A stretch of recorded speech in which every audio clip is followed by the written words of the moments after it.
The boys are backing down. The boys are backing down. Welcome to another episode of the Irregular show. This is Sleepy Melbourne, the host with the most, and we have Just Charles in the building. Yo. And we're here to talk about Tower of God, episode 26. So we did end up on an even number because I think last season we ended up like 13. 13. Yeah, it was a weird spot. Well, I don't think it was even 13. I think we ended up with 12 and then 14 this season.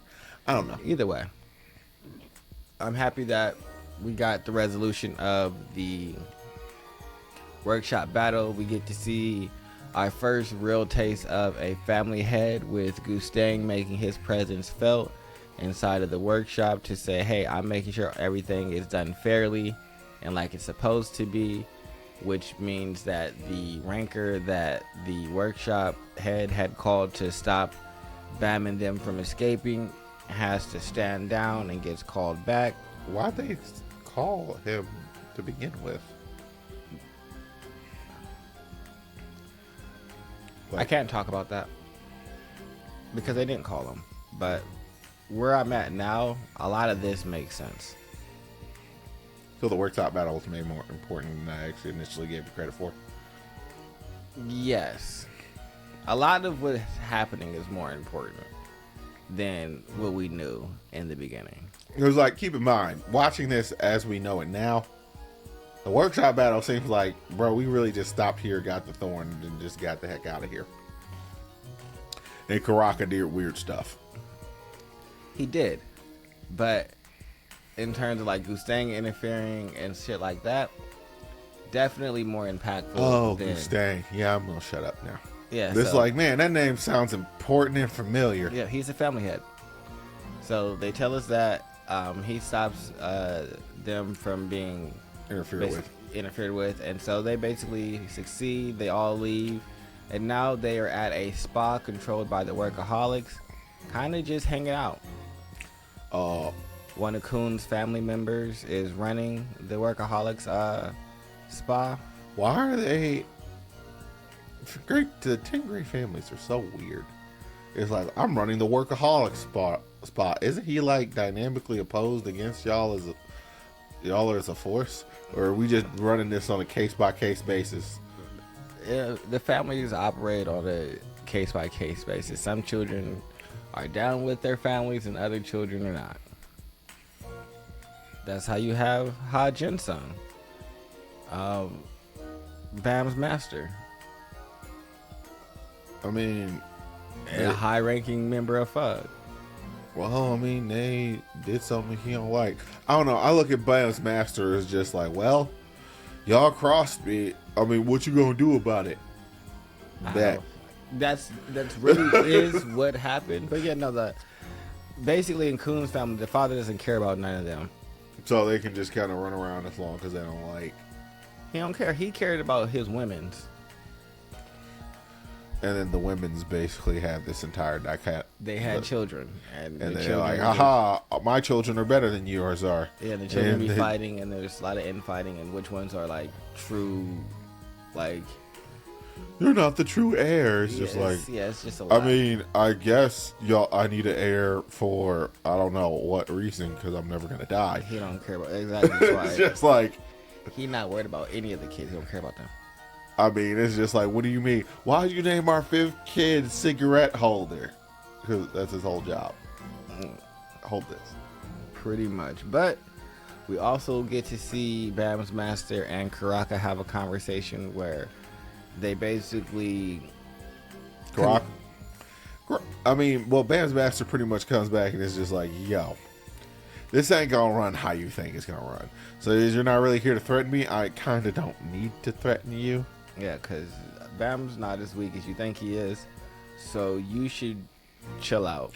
And this is coming from me. And so I'm going to go ahead and leave. And Crocker's like, why? Is he going to come for my head? He's like, probably not. I mean, if you keep doing what you're doing, I wouldn't be surprised. And so, but he also does leave Haran with a message for Bam telling him that he should strike out at the elders and Fug to let them know, like, hey, stop playing with me. Oh. So I think Well, it'll be interesting to see how that plays out. It's also interesting to see that it seems like Wingman is immortal. Yep. We have a little commentary from Quattro and his compatriot. yeah, talking about how Wingman got stabbed, pierced through the heart, and he's just fine like a day later. Yeah. I mean, I kind of thought they originally hand waved that, and it's just like, yo, what the heck happened there? And then we also see that Karaka and Wingman have the same rank. Yes, and so somehow they are probably connected. Not exactly sure right now. There's a lot of, if you would like to look for the information, there's a lot of speculation within this community.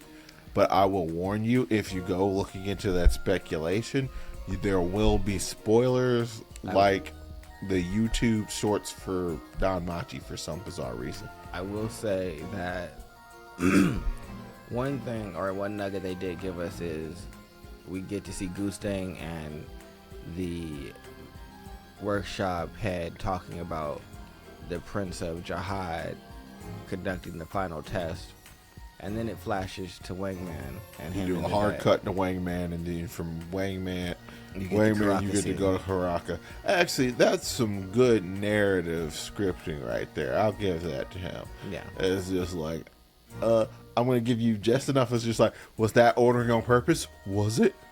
I don't know. So I feel like pay attention to that. For all we know, he could be talking about Bam. Yeah, but there's not a lot else outside of Kun telling his team that he's not going to continue with them, but he wants to give them a new mission, which is to find Rachel and her allies, because he knows that eventually they're going to have to take care of that situation. I mean, they could have just joined up. Bam's squad is already so freaking ginormous as it is. Yeah, but I think the bigger it is, the worse it is. But I would have liked to see Novak and Ran go with Bam. I will say, yes, the squad is probably a skosh too big. Like, I wish, if I could choose, I would just swap out some people. I'm not really that big of a fan of Glasses Girl because I don't really think her and the kid serve too much of a purpose. I'd swap both of them out. Maybe the kid to keep them human a bit.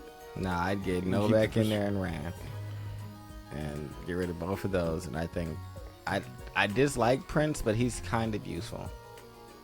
I mean, his use kind of got reduced as soon as he left the floor that he was a Prince on. Like, yeah, but no, he has ability with like Lighthouse and things like that. He has skill, is what I meant by useful in terms of like the other girl cries into a pillow.